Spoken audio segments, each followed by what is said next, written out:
Hi, I'm Kurt Vincent, editor of the Bladen Journal. My guest this week on the Saturday show is Larry Hammond, executive director of the Bladen County elections. Larry, I appreciate you spending some time with us. We've got a few questions for you with election season upon us. The filing has ended for the upcoming primary on May 4th. How would you compare this year to past years as far as number of candidates? This year's been extremely active, and that's because we've had a sheriff who's decided not to run. There's been some activity in the clerk of Superior Court office and also in the district attorney's office where there's going to be a primary election. Normally in a lot of cases we don't see a lot of opposition. People are relatively satisfied with their elected officials, not to say that they're not this year, but folks are coming out now to file for office. And of course we've had the passing of one of our commissioners, which created a vacancy in an office which was not going to be up for election this time.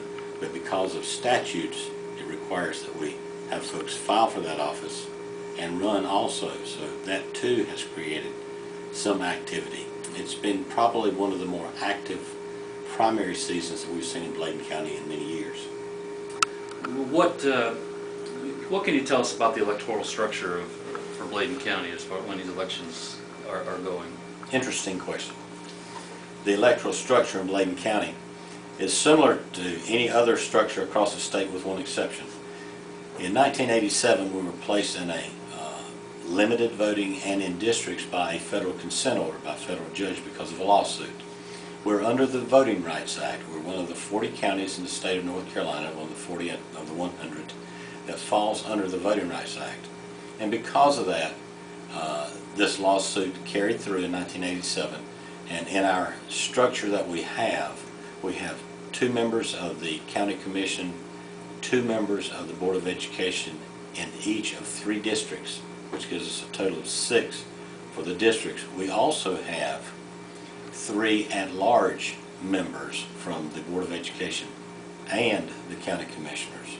Now, this year we'll be electing 3 members of the Board of Education at large.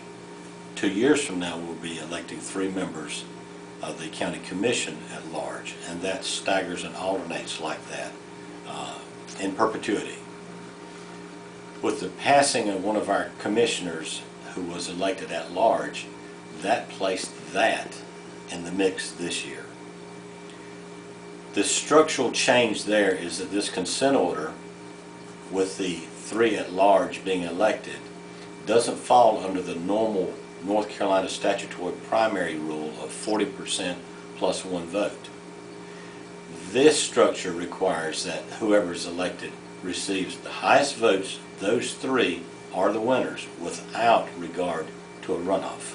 That's how our structure changes and is altered somewhat by the federal consent order, which supersedes state law. Now, you mentioned the passing of one of our county commissioners, and there's about 2 years left on her term. How is that all going to be handled exactly from here out? Actually, there's about 2.5 years, and that time frame itself is what causes some issues. In General Statute 153A-27, the statute says that if there's a vacancy on the county commission, that the county commissioners will appoint someone to fill the unexpired term unless that unexpired term is in excess of without getting into the legalities of the statutes, more than 2 years and 2 months, which there is more than that remaining. So because we have an election coming up in November, and because our passing was before the primary filing period even began, then folks were able then, because of the vacancy, to file for that office, run in the primary, and then run in November, which is required by the law itself. So the appointed person fills the office until the first meeting in December when the new commissioner is appointed, and then the winner will fill the remainder of the 2-year unexpired term. Now, that appointee could file and has filed. So that person, if they win, they would take it from the appointment all the way through, but still it's required to be elected to win. I see. Larry, we're a little more than 2 months from the May 4th primary. There still may be some folks out there who would like to vote in the primary and or the general election in November. How can those folks who have not yet registered do so? And if there are folks who maybe have moved recently or something, what do they need to do? There's a variety of ways it can be done. Registering to vote now is one of the easiest processes. It used to be quite difficult, but now it's relatively easy.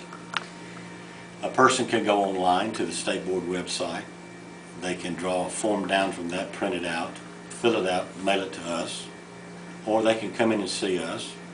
When they get their driver's license renewed, they'll be offered the opportunity to register to vote. At some points there may be registration drives. Candidates are out there with voter registration forms to register folks to vote. The closing of the ability to register and vote for this primary election is April the 9th. That's the deadline. After that, then people can still register, but they won't be able to vote until November. This primary is April the 9th. Okay. Larry Hammond, thank you very much for joining us on the Saturday show. We appreciate it. My pleasure.